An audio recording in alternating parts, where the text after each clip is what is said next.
Welcome to another session of Just Me podcast. And today we are joined by Anthea Rowan, who I have to say is pretty blimmin' amazing. So, Anthea, tell us who you are. Well, we know who you are because I've said your name, but tell us what it is that you do, please.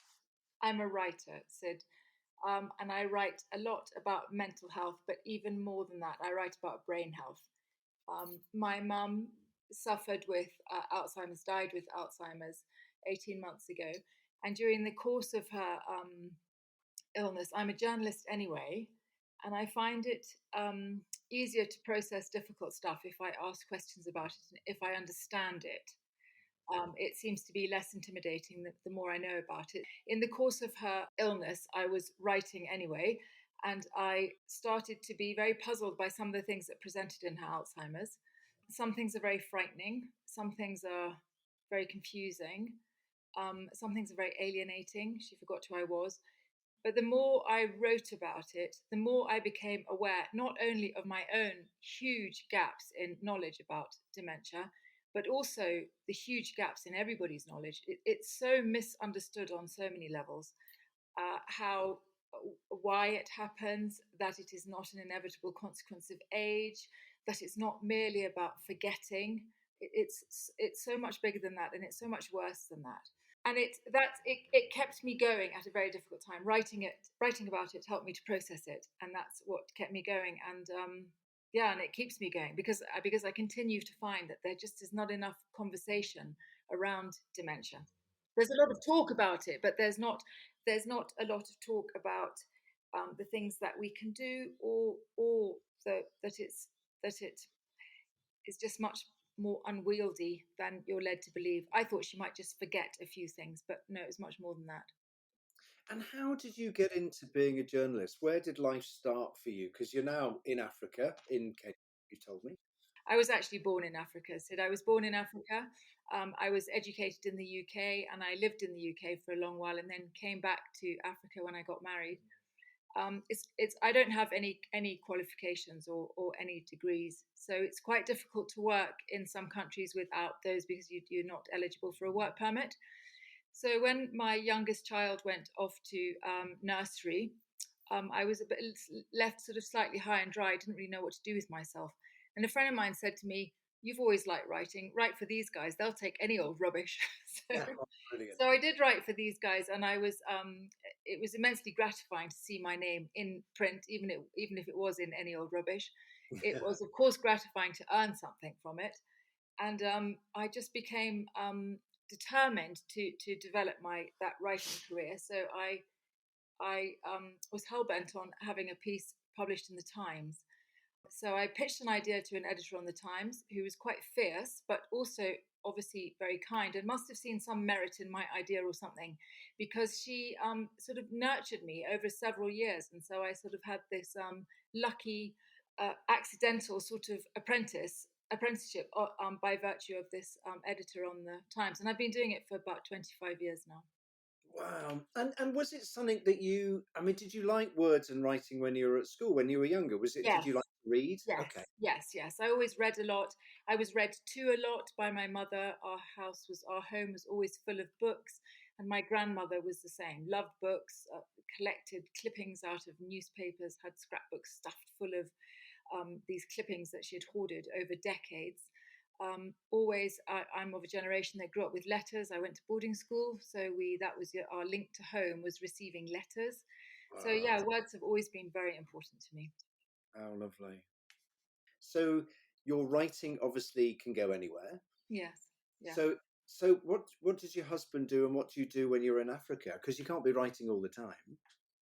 My husband is like me, also born and brought up here. He's sort of into agriculture and project development. He's semi-retired now, so he's sort of grown lots of crazy projects for other people in crazy remote places, which is also why the writing was such a boon, particularly with the birth of the internet, because I could continue to look for my ideas, I could continue to research, and I could keep myself company in those really, really remote places that I lived in. Oh, how lovely. So what have you learned along the way if you go back to the year dot or whatever? What have you learned along the way? I think, Sid, that I've learned that the only way to approach something that's frightening is to learn about it. So my mother suffered with catastrophic depressions when we were children. They started when I was very young and they sustained throughout her life. They were probably a big contributing factor to her dementia later. And I learned that if I explored it and read about it, first of all, you feel much less alone because you realize hundreds of people have written about their experience of mental illness. And then when you ask the doctors about it and the scientists about it, you understand that it's a real illness. And that's quite important when you're a teenager because it's quite difficult to have a parent that suffers with a mental illness. You know, when no one else's parent does, and you're grappling with this enormous alien thing, which doesn't manifest as a sickness as we know it. There's no rash, there's no temperature, there's no sickness. There's just this withdrawal. It was very helpful to explore it like that. My father was wonderful because he told me when I'm the eldest of three. He said she suffers with depression and it's a real illness. That was very helpful. I mean, we're talking back in the 70s when nobody talked about mental illness. And then my father was killed when we were teenagers in a road traffic accident. And just being able to write and to continue to process the difficult stuff in life by facing it and writing about it or reading about it or talking about it. And that has stood me in immensely good stead. I can't begin to tell you how much that's meant to me. That things are much less frightening if you talk about them. I have a daughter that suffers with quite crippling OCD. She's in her 20s now.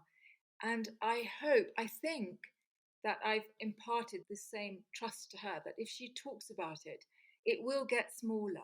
You know, people stop being embarrassed to talk about it if you talk about it, and it just does. You bring it this into your sort of normality, and then it is less frightening. Things are much more frightening if you keep them in the dark, if you never face them. And in terms of your mother's kind of mental health and depression, how did that manifest itself in a way that affected all of you, or was it something that was a bit more kind of quiet? Or Oh, no, it affected us enormously. So it affected us. We were so little. I was 12, my brother was 10 or 11, and my little sister was 6. And it was the 70s, so treatments were fairly sort of brutal. I mean, I remember visiting her on a psychiatric ward after she had electroconvulsive therapy. Um, we so it did impact us, and they were very long episodes, and they lasted her whole life really, until she struggled with dementia. And I think that's because with dementia she couldn't hang on to her anxieties anymore, you know. So in a way, I think it sort of gave her a really sort of paradoxical peace that it left her alone. So they came and went. It came and went in our lives, throughout our lives. We probably existed in 40 years of struggling. I suppose she must have lost 20 years to episodes of depression. wow, that's a They lot. were long. They were long. Because I mean, the article that I read was in the Times or about your mum and the book that you've written that was released in September, Mm, and it's such a beautiful piece thank that you. you've written. And the one thing that I really loved was that thing you said was making sense of forgetting. Mm. I mean, with your curiosity as a sort of a teenager to learn more, has that then prepared you for many other things that maybe you weren't prepared for in some I ways? think so, Sid. I really do think so. For example, in the case of dementia, my mother forgot me. She resisted the fact that I was her daughter, which a lot of people have said to me afterwards, you know, that must be so terrible. And it was a shock, you know, when your mother says to you, I have no idea who you are. When did I meet you? It is a shock. But oddly enough, you do acclimatize to it when you realize it isn't her, it isn't me, it's the disease. So being curious about that helped me to acclimatize to that. Um, but then it also there were many things that were much worse about illness than the forgetting me. Not enjoying food anymore. That was awful because then I could no longer. There's no way to nurture her or cherish her if I can't, if I can't feed her the things that she used to enjoy eating. But as a result of her dementia, um, and learning all the time, learning about dementia. Now, I'm convinced that perhaps my brain health ultimately will be better than hers later in my life. And even if it's not, it will not have been without trying, living very differently to the way that she lived in a bid to protect my brain. And what types of things do you do? I mean, obviously you keep very busy in terms of intellectually or whatever, but what are the Yes, other? that's really important. That, and I think that mum, mum, as a result of her depressions, she just withdrew, and she wasn't really cognitively engaged. She certainly wasn't socially engaged, which is very important. I'm quite a shy person, and I'm very content with my own company. So one thing I'm doing is trying to put myself out there socially. I've joined a gym, which I hate, but strength training is very good for our brains.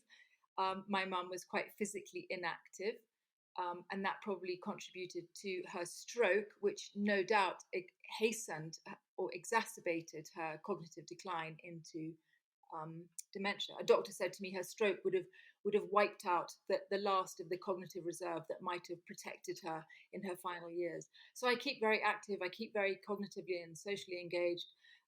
I eat well. I do all the things, and I talk about it a lot. And also, even we never had the conversation with mum about what if you succumb to dementia? What will we do? What will be your wishes? We had never even spoken to her about what do you want us to do when you die? Do you want to be cremated, or do you want to be buried, or where would you like to be buried? We hadn't had those conversations. I make sure I have those conversations with my husband and my children now. Oh, lovely. Because it's really changed, hasn't it? I mean, going back to the 70s, which is what, how many years ago? Yeah, In the last decade, it's moved on so much, hasn't it? Where we're so now, much.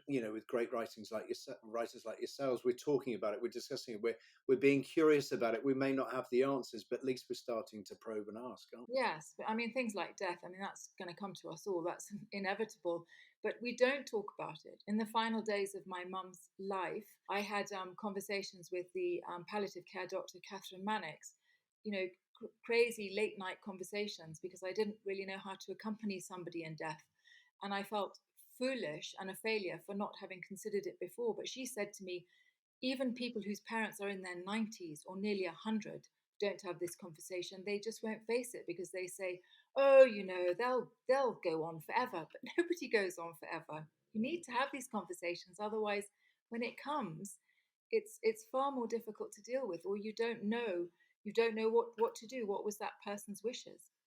Anthea, but why do you think that is? Because you say it's the most inevitable thing out of all of our lives, isn't it? But why don't we have those conversations?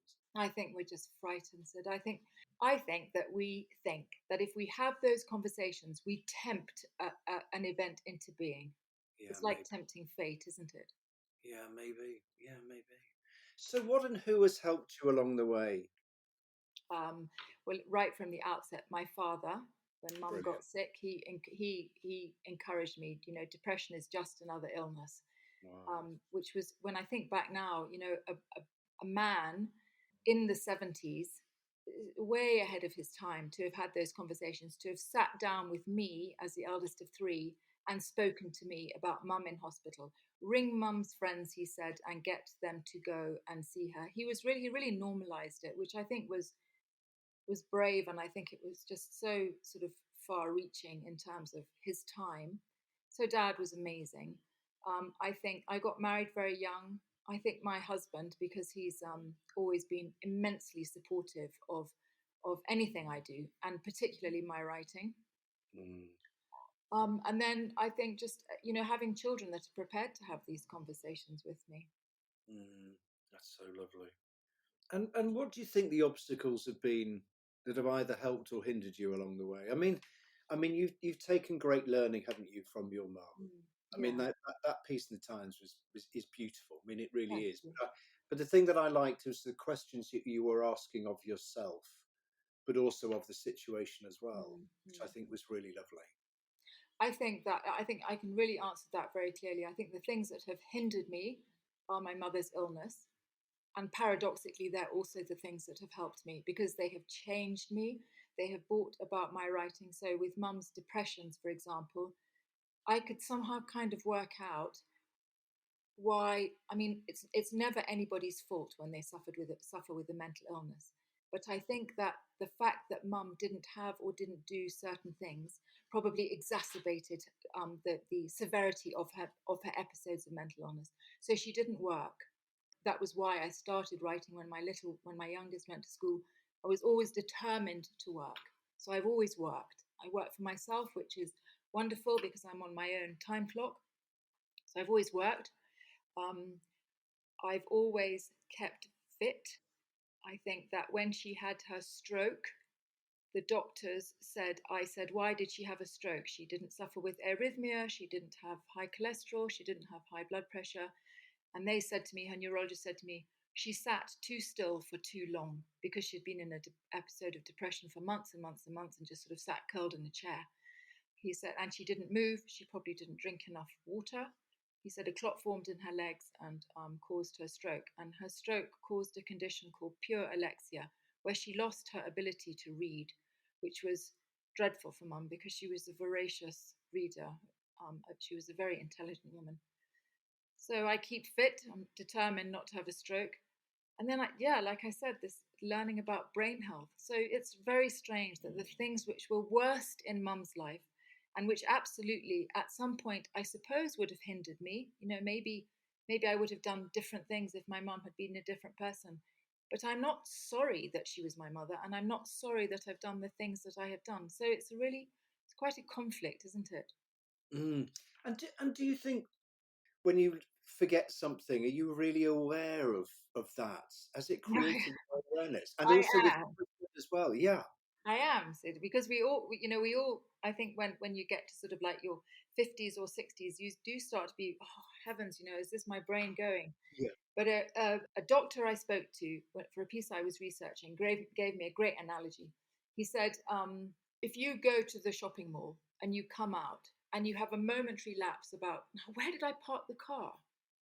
He said, that's normal forgetting. He said, you don't need to worry about that. But he said, if you come out of the shopping mall and you think to yourself, where am I? How on earth did I get here? That's the difference. Wow. So I think I try to pay attention a bit more. I'm not very good at sort of like paying attention and focusing. I think lots of us don't do that as much now with the internet. We scroll through Instagram, we scroll through the pages of the newspaper, and we're hopping from one screen to another. I'm trying to keep so much research in my head. But I think as long as you can remember the important stuff, I think that's the thing. We all have lapses in memory. And do you read physical books as well? Because I think there's a huge merit in holding something Yeah, physically and reading it as opposed yeah. to screens or whatever. I would love to do that, Sid. I don't. The only reason I don't do that is because having lived in such remote places, I got used to my Kindle and being able to buy, as soon as I saw a title that I wanted to read, I could get it and it would be dropped into my Kindle. And so now I've become used to it and I can pick up my Kindle in the dead of night without turning a light on and can still read. So, How yeah. lovely is But I agree with you about a book, and you can underline things in a book. You can dog ear the corners. It's much easier than doing, creating bookmarks on a Kindle. But and they smell so great too, don't they they? do. The old books too. And when you write, do you like to kind of handwrite or do No, you no, keyboard it's all or on a laptop. I do try to take notes. So I do have a notebook beside my bed, but frequently those notes sort of happen on a walk, and that's just pulling my phone out of my pocket and dropping myself a voice note. oh, how lovely is that? And how do you keep going when things have got tough because you've gone through some stuff in your life. So what's the things that you kind of fall back to? I exercise a lot. When I say a lot, I mean it's not like crazy exercise.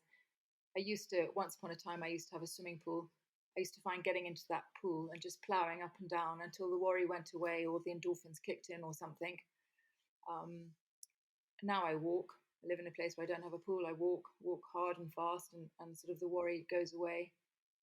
But otherwise, I just think just kind of like writing it out, or talking it out helps me. So lovely. That's really lovely. And what advice, if you could go back to a younger Anthea, would you give yourself?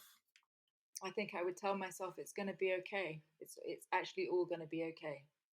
And that is, but that's hugely reassuring, isn't it, when you get to an Mm, older age? Because yeah, if you could hear that when you were even 4 or 5 or 6 or 7, yeah.